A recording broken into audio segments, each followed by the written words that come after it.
I sat in the metal folding chair, the kind that feels colder than the air conditioning in the briefing room, and I looked at the file on the table. It was thick. It was heavy. It contained the sum total of 12 years of service, every drop of sweat, every mile humped in full kit, every terrifying moment of silence before a breach.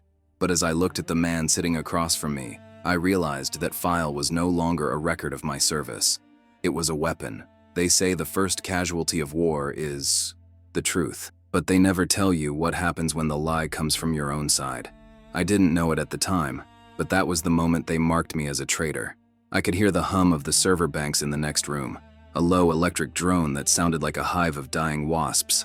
My hands were resting on my knees, knuckles white, not from fear, but from the kind of rage that burns cold and slow. Commander Elias didn't look at me. He looked through me. He was tapping a pen against the table, a rhythmic, arrogant sound that echoed in the silence of the room. He had the kind of face that smiled when it was delivering bad news, smooth and unblemished by the desert wind that had scoured the rest of us down to raw leather. He pushed the paper toward me. It was a transcript, a radio net log. But as I read the lines, the blood drained from my face. The words were there, but the context was gone. The timestamps were shifted. The callouts, my callouts, were attributed to him. And the errors, the panic, the near-fatal hesitation that had almost cost us the entire platoon, those were attributed to me. I looked up, my throat tight. "This isn't what happened," I said, my voice sounding strange in my own ears, like it was coming from underwater. "You know this isn't what happened, sir." Elias stopped tapping the pen. He leaned forward, his eyes flat and hard. "The record says it is, Miller, and the record is what survives. You panicked. You froze on the net. I had to step in. To save the convoy. That's what the log shows. That's what the report will say." I felt my chest tighten when I saw the report. They had erased me. They didn't just edit the record. They edited me. They took my competence, my calm, my tactical judgment, and they painted over it with cowardice. "And the blast didn't kill me," I whispered, realizing the full scope of the betrayal. "The accusation tried." He stood up, signaling the end of the conversation, the end of my career. "Sign it, Miller. Take the discharge. Or face a court-martial for negligence that nearly caused a massacre. It's your word against the official logs." I walked out of that room into the blinding glare of the base, the sun hitting me like a physical blow. I felt the eyes of the other soldiers on me, the whispers starting already. The infantry patrol treason rumor was a cancer. It grew fast in the heat. I touched the minor scar under my left eye, a nervous habit I couldn't break. I was a dead man walking. I just didn't have the body bag yet. 2 weeks earlier, the world had been different. We were stationed at a forward operating base that felt less like a military installation and more like a forgotten outpost on the edge of the map. The heat was a physical weight, pressing down on your shoulders, turning the air into a shimmering haze of dust and diesel fumes. I was a staff sergeant then, leading the lead element of a joint convoy patrol attached to a specialized mechanized unit. We were tired. The kind of tired that settles into your marrow and makes your bones ache even when you're sleeping. It was supposed to be a standard supply run, a milk run, as the new guys called it. But there is no such thing as a milk run in this country. Every meter of asphalt is a potential grave. I remember gearing up that morning, the ritual of it, checking the plates in my carrier, tightening the straps, feeling the familiar weight of the rifle in my hands. It's a grounding thing, the gear. It tells you who you are. I was Miller. I was steady. I was the guy you wanted on the radio when the world fell apart. Commander Elias was new to the rotation. He was an officer who cared more about the polish on his boots than the morale of his men. He was climbing the ladder, and he didn't care whose fingers he stepped on to get to the next rung. I had sensed the friction between us from day one. I was practical. He was political. I focused on the men. He focused on the metrics. "Miller," he had said that morning, checking his reflection in the side mirror of the Humvee. "Keep the chatter to a minimum today. I want strict radio discipline. I'm running the net." "Roger that, sir," I had replied, adjusting my comms headset. "But if we hit contact, I need clear air to coordinate the gun trucks." He had looked at me with that same flat expression I would see later in the interrogation room. "I command. You execute. Don't confuse the two, Sergeant." We rolled out past the wire, the tires, crunching over gravel that sounded like bone. The sun was already high, bleaching the color out of the landscape until everything was shades of tan and gray. The convoy was long, a snake of steel and supplies winding through the valley. I was in the third vehicle, scanning the ridgelines, watching the choke points. The radio static crept like judgment in my ear, just the rhythmic hiss of the squelch breaking every few seconds. It was too quiet. The local traffic had vanished. The kids who usually ran alongside the trucks asking for candy were gone. Bad feeling, I muttered to my driver, a kid named Rodriguez who looked like he was barely out of high school. "You always have a bad feeling, Sarge," Rodriguez said, grinning nervously. "That's why I'm still alive," I said. And then the world exploded. It wasn't a sound at first. It was a pressure wave. The lead vehicle, a massive MR app designed to take a hit, was lifted into the air by an IED buried deep in the culvert. The boom followed a split second later, a thunderclap that rattled my teeth and slammed my head against the B-pillar. Dust bloomed instantly, a thick, choking brown cloud that swallowed the front of the convoy. "Contact! Contact front!" I yelled, my training taking over before my brain had even processed the shock. Small arms fire erupted from the ridge to our right. It sounded like popcorn popping in a metal drum, a frantic, chaotic rattle against the armor of our trucks. I keyed the mic. "All stations. This is Miller. Contact front. IED strike on lead vehicle. Taking heavy fire from the east ridge. Push through the kill zone. Silence from the main command frequency. Command, this is Miller," I repeated, my voice calm, steady, cutting through the panic rising in the net. "We need suppression on that ridge. Gun trucks 2 and 3. Engage east. Push the convoy forward." Then I heard Elias. His voice was high, pitched up an octave, cracking with panic. "Halt! All units halt! Assess! Damage!" "Negative!" I screamed, breaking protocol because his order was a death sentence. "Do not halt! We are in the kill zone! If we stop, we die! Driver, push past the lead vehicle! Go, go, go!" I could see the tracers walking toward us, angry red hornets zipping through the dust. If we stopped now, the RPG teams on the ridge would pick us apart one by one. It would be a massacre. "Miller, I gave you a direct order," Elias shouted over the net, but he was hyperventilating. I could hear the fear in his breath, the hesitation. He wasn't looking at the tactical situation. He was looking at the burning truck and freezing. I made a choice. The kind of choice that ends a career or saves a life. I ignored him. "Gun trucks on me," I said, my voice dropping into that low, flat, tactical cadence that cuts through fear. "Suppress the ridge. Convoy, follow my lead. We are punching out. Now." We moved. My driver floored it, the engine roaring as we swung around the burning hulk of the lead. MR ape. The gunners opened up, the heavy thumping of the 50 cals drowning out the incoming fire. We drove through the fire, through the dust, through the absolute chaos of the ambush. For 6 minutes, I coordinated the defense. I called out targets. I directed the medical evac for the wounded in the lead truck. I organized the counterfire. I was the voice in the dark. Elias was silent. His authority evaporated in the heat of the engagement. When we finally cleared the kill zone and rallied at the checkpoint 3 miles down the road, the adrenaline started to fade, replaced by the shaking. I climbed out of the truck, my boots dragging gravel in silence. The dust was caked in the creases of my uniform, turning the sweat to mud. I saw Elias get out of his vehicle. He wasn't shaking. He was furious. He walked over to me, his face a mask of rage. He didn't thank me for saving the unit. He didn't check on the wounded. "You undermined my command," he hissed, leaning in close so only I could hear. "I saved the convoy, sir," I said, wiping the grit from my eyes. "You ordered a halt in a kill zone." "I was assessing the situation," he snapped. "You were freezing," I said. I shouldn't have said it, but it was the truth. He stared at me for a long moment, and I saw the calculation behind his eyes. He knew I was right, and he knew that if the true audio of that engagement got out, his career was over. He was a commander who had choked. "We'll see what the report says," he said, and walked away.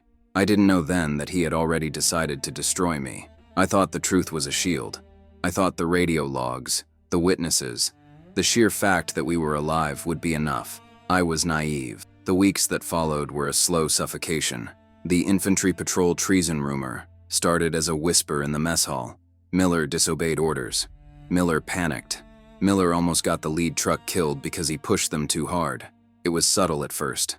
Assignments changed. I was pulled off the patrol roster. I was given the graveyard shift in the TOC, Tactical Operations Center. watching screens that never changed.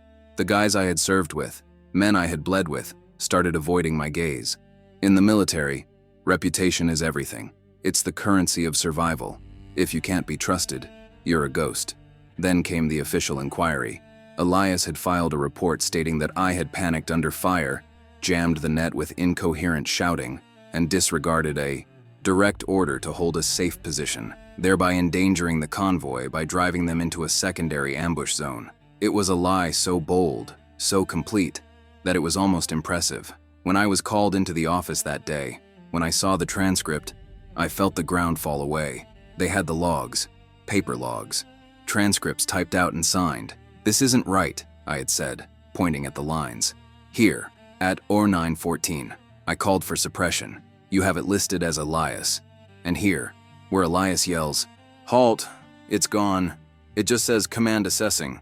These are the official Signal Corps transcripts, Sergeant,' the investigating officer had said, bored.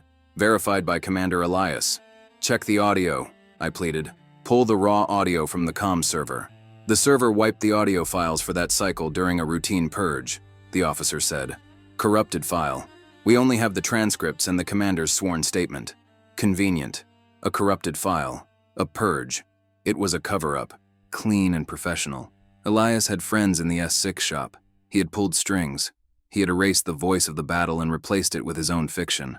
I was relieved of duty pending a decision on my discharge. I was confined to base. I spent my days in my bunk, staring at the plywood ceiling, listening to the sounds of the base around me, the laughter of soldiers going on leave, the roar of jets taking off, the sounds of a brotherhood I was no longer part of. I felt truly alone. For the first time in 12 years, the uniform felt like a costume. I wondered if I would survive this. Not the war, but the peace, the shame, the dishonor. I started walking the perimeter at night just to be moving. I'd walk past the motor pool, looking at the cold metal husks of the supply trucks, the vehicles I had guided to safety. They stood there like silent witnesses, unable to speak.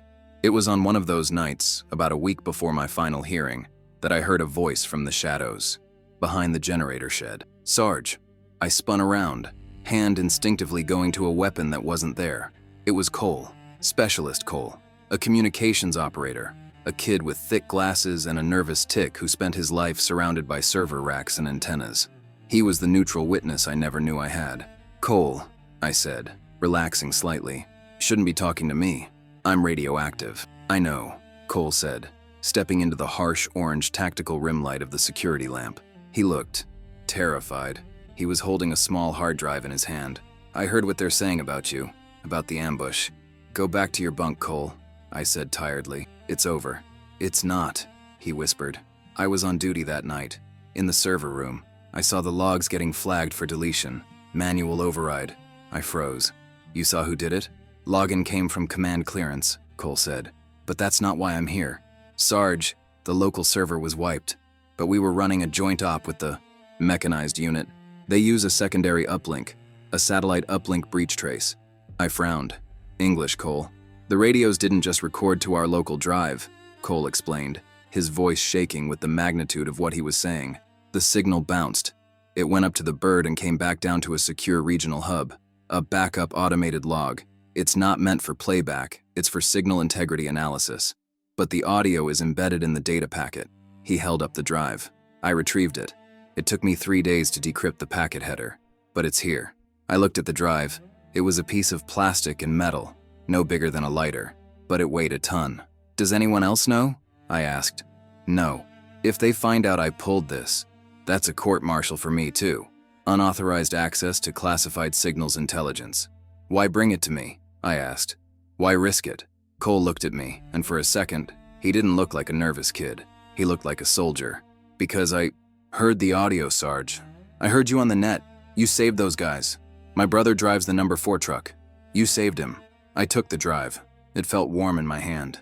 "They destroyed my record," I said quietly, mostly to myself, "until the radio log exposed the truth." "It's raw, Sarge," Cole said. "It has the breathing patterns, the background noise.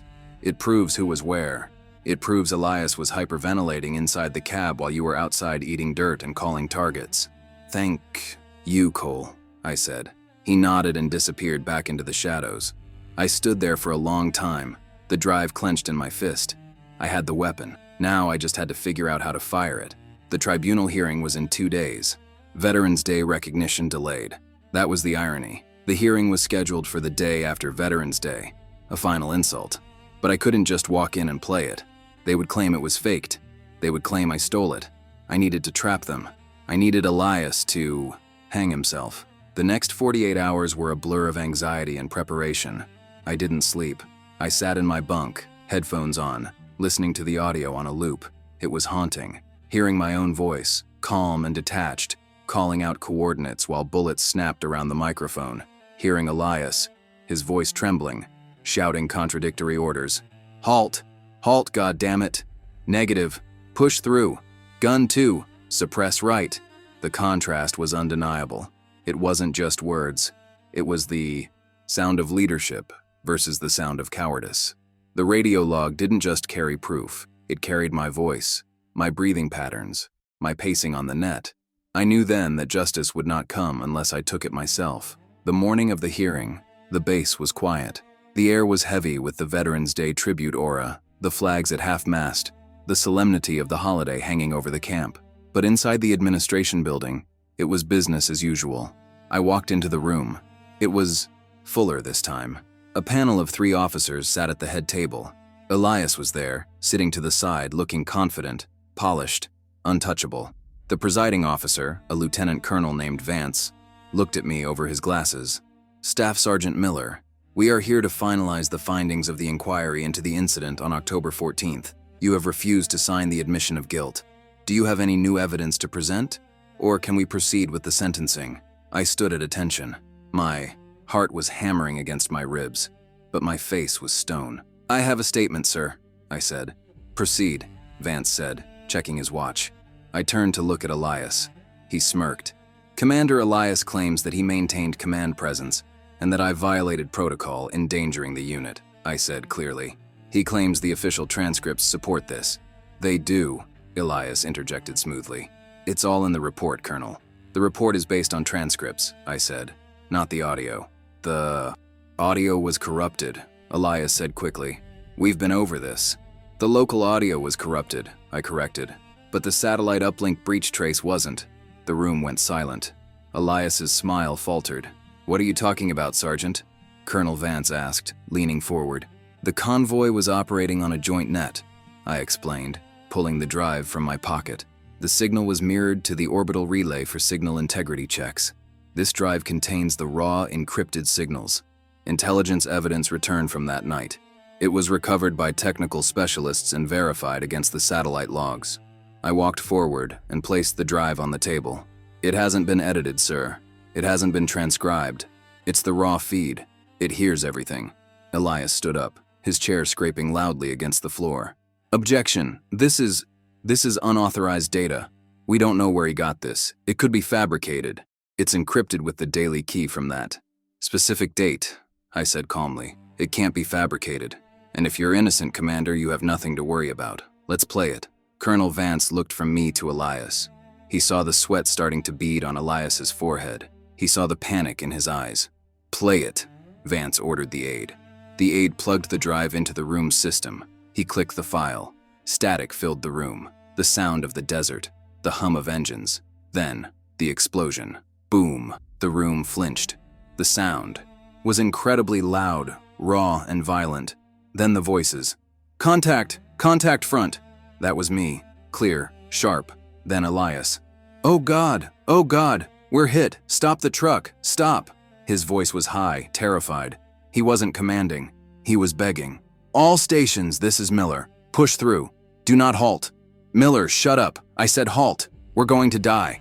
Elias's voice on the recording was a scream of pure, unfiltered panic. The recording played on. For 6 minutes, the room listened to me, fighting a war while Elias fell apart. They heard him whimpering. They heard him trying to call for a retreat that would have left the wounded behind. They heard me overriding him, coordinating the fires, saving the men. When the tape ended, the silence in the room was heavier than the heat outside. I looked at Elias. He had sunk back into his chair, his face pale, his eyes staring at the table. He looked small. The arrogance was gone, stripped away by the sound of his own fear. Colonel Vance took off his glasses. He looked at Elias with a mixture of disgust and pity. "Commander," Vance said, his voice ice cold. "Is that you on the net?" Elias didn't answer. He couldn't. "The transcripts you submitted," Vance continued, picking up the file Elias had prepared.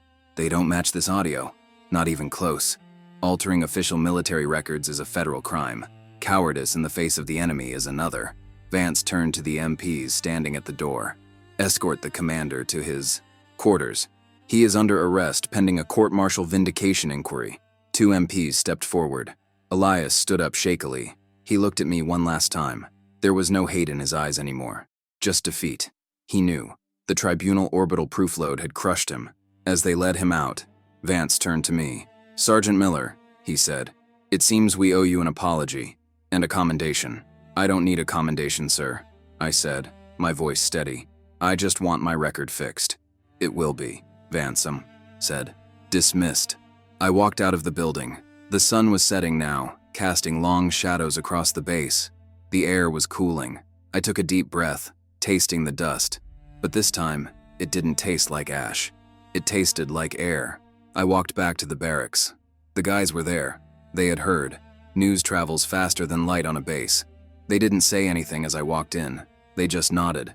Rodriguez, the driver, gave me a thumbs up. That was enough. I sat on my bunk and looked at my hands. They were still shaking, just a little. Not from fear, from the release. The tension that had been holding me together for weeks was finally gone. I had been buried. I had been erased. But I had dug my way out. I thought about the nature of loyalty. We are taught that loyalty is everything. Loyalty to the uniform, to the flag, to the chain of command. But loyalty is a two-way street. When the chain of command breaks, when the uniform is used to hide the truth, loyalty becomes a trap. I learned something on that patrol and in the dark room with the recording. I learned that the truth is the only weapon that never runs out of ammo. They tried to take my honor, but they forgot that honor isn't something you are given. It's something you keep. I lay back, closing my eyes, listening to the hum of the bass. The radio static was gone. The channel was clear. They say justice is blind. Maybe. But on that day, justice had ears. It heard the breathing. It heard the fear. And it heard the truth. I would stay in the service. I would lead more patrols. But I would never look at a superior officer the same way again. I knew now that rank didn't make the man. The man made the rank. I touched the scar under my eye again. It was part of the record now. The real record. Where loyalty ends, justice begins.